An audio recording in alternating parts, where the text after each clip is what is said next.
पकड़ा है। अगर एक मुष्टिका भी हनुमान जी मार देते ना तो रावण तो वहीं पे धराशायी हो जाता।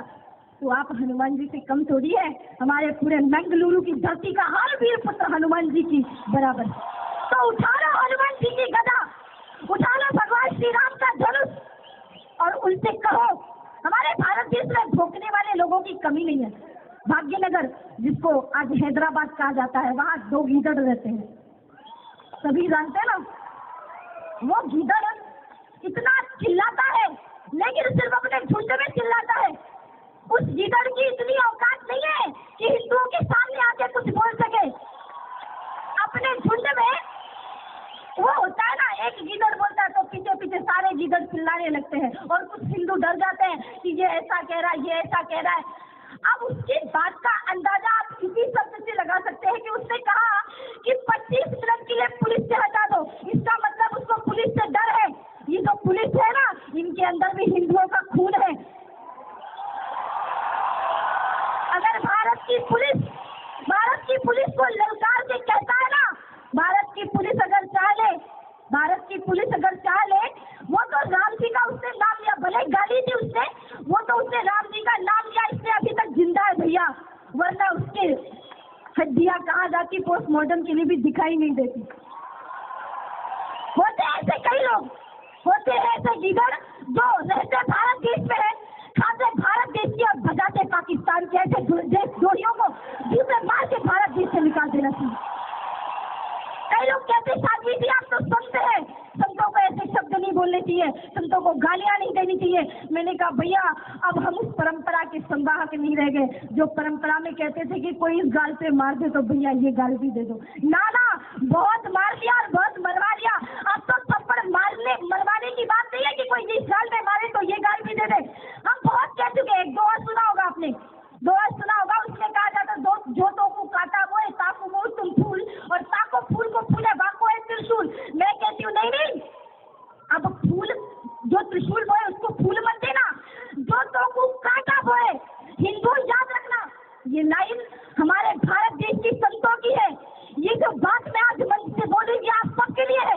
गांठ बांध लो इस बात को कि जो तो को काटा वो है, ताको वो तुम भाला और वैसी साला क्या याद रखेगा अपना हिंदू से पाला।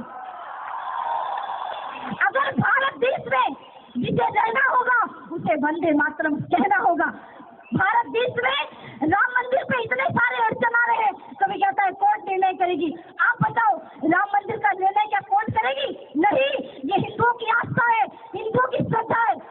हम सभी चाहते हैं ना राम मंदिर बने, हाथ उठाइए। सभी चाहते हैं ना राम मंदिर बने।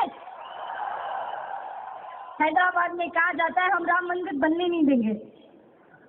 वो कहता है राम जी के माता पे प्रश्न चिन्ह उठाता है। मैं तो एक ही बात कहूंगी कि ओवैसी तू क्या, तेरा बाप भी आ जाए तो राम मंदिर बनने से रोक नहीं सकता। और तेरा बाप क्या, पूरा पाकिस्तान भी आ जाए ना तो राम मंदिर बनने से कोई नहीं रोक सकता। और इस मंच से कहते हैं हम, इस मंच से कहते हैं कि राम मंदिर तो बनेगा, अयोध्या में बनेगा और दूसरा राम मंदिर इस्लामाबाद में बनेगा। और ये सारे हिंदू जाके वहाँ पे पूजा करेंगे, अर्चना करेंगे, वंदना करेंगे। हमें कहा जाता है हम धर्मांतरित करते हैं। हम धर्मांतरित करते हैं? नहीं, हम तो घर वापसी करते हैं। धर्मांतरण तो वो करते हैं, एक मुट्ठी चावल दे दिया राइस क्रिश्चियन बन गए, एक पैरासिटामोल की टैबलेट दे दी वो धर्मांतरित हो गए। हमारी बहन बेटियों की इज्जत को लूटा जाता है, अस्मिता को लूटा जाता है, लव जिहाद का शिकार बनाया जाता है। अपनी बहनों के हाथ में घर जाते ही एक एक तलवार पकड़ा देना, एक एक शस्त्र पकड़ा देना और कहना बहन याद रख कोई भी मुसलमान तेरी तरफ आंख उठा के देखे तो सबसे पहले इसी तलवार से उसकी गर्दन को काट देना, पर कभी लव जिहाद का शिकार ना होना। भैया आपको पता है इनका दूसरा जिहाद है लैंड जिहाद। गली में जाओ आप, बेंगलोर रोड में चले जाओ, मुंबई रोड में चले जाओ, कहीं भी जाओ, हर 10 किलोमीटर पे छोटी सी जगह पे हरा हरा चादर उड़ा देते हैं और अल्लाह अल्लाह करके हल्ला करना शुरू कर देते हैं। हमें तो भैया परमिशन मांगनी पड़ती है, हमें परमिशन मांगनी पड़ती है। हमने कहा शाम को प्रोग्राम कराना चाहिए, थोड़ी धूप है, तो कहा नहीं साध्वी जी यहाँ तो परमिशन बड़ी मुश्किल से मिलती है। हम कहते हैं वाह, हम अगर माइक चलाए तो उनको परेशानी होती है, यहाँ के गवर्नमेंट को, सरकार को, सबको परेशानी होती है। और उनका तो सुबह 5 बजे से जो फ्लू होता है महाराज, रात तक बंद नहीं होता। तब सरकार की कान बहरे हो गए, तब समझ में नहीं आता, तब ध्वनि प्रदूषण नहीं होता, तब साउंड पॉल्यूशन नहीं होता। मैं आप सभी से निवेदन करना चाह रही थी कि लैंड जिहाद जिसकी बात मैं कर रही थी, केरला के और असम के ऐसे बहुत सारे शहर हैं जहां वो रोज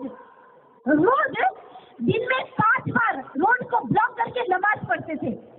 कहा गया कि वहाँ की गवर्नमेंट ने कहा कि ऐसा क्यों करते हो, रोड पे क्यों, मस्जिद पे पढ़ो। तो कहा नहीं, हमारे पास ना जगह नहीं है,